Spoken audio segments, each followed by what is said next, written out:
शेर ने लोमड़ी को पुकारा। अरे ओ चालाक लोमड़ी, मेरी आपसे हाथ जोड़कर विनती है महाराज, आप कुछ दिन यहीं आराम कीजिए। एक बार की बात है, एक घने जंगल में एक शक्तिशाली शेर रहता था। वह अपनी ताकत और उग्रता के लिए जाना जाता था और सभी जानवर उससे डरते थे। एक दिन रेनार्ड नाम की एक चतुर लोमड़ी शेर के इलाके में आ गई। लोमड़ी अपनी चालाकी और बुद्धि के लिए जानी जाती थी। एक दिन उसने शेर से संपर्क करने का फैसला किया। उसने मन ही मन सोचा, अगर मैं अपनी चालाकी और बुद्धि का इस्तेमाल करके शेर की वफादार बन जाऊं तो शेर शिकार करेगा और मुझे बिना कुछ किए खाना भी मिल जाएगा। रेनार्ड सावधानी से शेर की गुफा तक गई, जहां शक्तिशाली शेर आराम कर रहा था। आत्मविश्वास भरी मुस्कान के साथ रेनार्ड ने शेर का अभिवादन किया। नमस्ते महाराज, मैंने आपकी शानदार ताकत और ज्ञान के बारे में सुना है। मैं आपको अपनी सेवाएं देने आई हूँ। लोमड़ी की बातों से शेर खुश हुआ। शेर यह देखने के लिए उत्सुक था कि यह चालाक लोमड़ी मुझे क्या सेवा दे सकती है। उसने उत्तर दिया, तुम जैसी छोटी लोमड़ी मेरे जैसे शक्तिशाली शेर को क्या भेंट कर सकती हो? लोमड़ी ने जवाब दिया, महाराज, मैं छोटी जरूर हूँ, लेकिन मेरे पास बुद्धिमत्ता और संसाधन क्षमता है। मैं आपकी आंखें और कान बन सकती हूँ, जिसमें आपको अपने राज्य को कुशलता से संचालित करने में मदद मिलेगी। बदले में केवल आपके शिकार की उचित लूट का एक हिस्सा चाहिए। शेर ने लोमड़ी के प्रस्ताव पर विचार किया। उसने महसूस किया कि वह लोमड़ी की बुद्धिमत्ता और धूर्तता से शायद और ताकतवर हो सकता है। यूं कुछ सोचने के बाद शेर मान गया। बहुत बढ़िया, मैं तुम्हारा प्रस्ताव स्वीकार करता हूँ, लेकिन याद रखना वफादारी मेरे लिए अत्यंत महत्वपूर्ण है। कोई भी विश्वासघात बर्दाश्त नहीं किया जाएगा। उस दिन के बाद से शेर और लोमड़ी एक साथ काम करने लगे।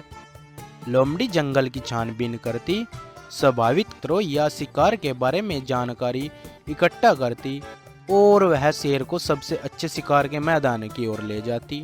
और शेर वादे के अनुसार जानवरों का शिकार करता और अपनी लूट को लोमड़ी के साथ साझा करता, जिस वजह से जंगल के सभी प्राणी और जंगली जानवर उनसे डरने लगे। जैसे जैसे समय बीतता गया, शेर को घमंड होने लगा। शेर लोमड़ी की दी गई खबर से बिना सोचे समझे निर्णय लेने लगा और चालाक लोमड़ी की बातों पर भरोसा करने लगा। चतुर लोमड़ी ने शेर के व्यवहार में इस बदलाव को देखा और उसने सबक सिखाने का फैसला किया।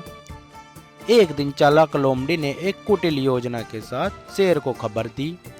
उसने बताया, महाराज, मैंने सुना है सुनसान घास के मैदान में एक हाथियों का समूह घास चरने आता है।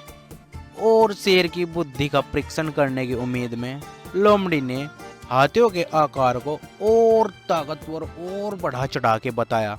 शेर अपने अहंकार में अंधा हो गया और लोमड़ी की चालाकी का शिकार हो गया। वह आत्मविश्वास से दहाड़ता हुआ मैदान में चला गया, लेकिन उसे आश्चर्य हुआ कि वहाँ कोई हाथी नहीं था। वह चतुर लोमड़ी द्वारा लगाया गया जाल था। शेर ने खुद को एक बड़े से पिंजरे में फंसा हुआ पाया और वह अपने आप को बचाने में असमर्थ था। शेर को यह जानकर बड़ी आश्चर्य हुआ और अपनी गलती का एहसास होने पर शेर ने लोमड़ी को पुकारा।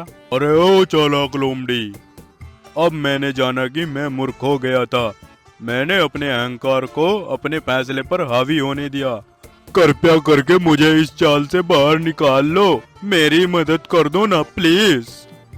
अरे ऐसे कैसे बाहर निकाल लूं महाराज जी मैं आपको?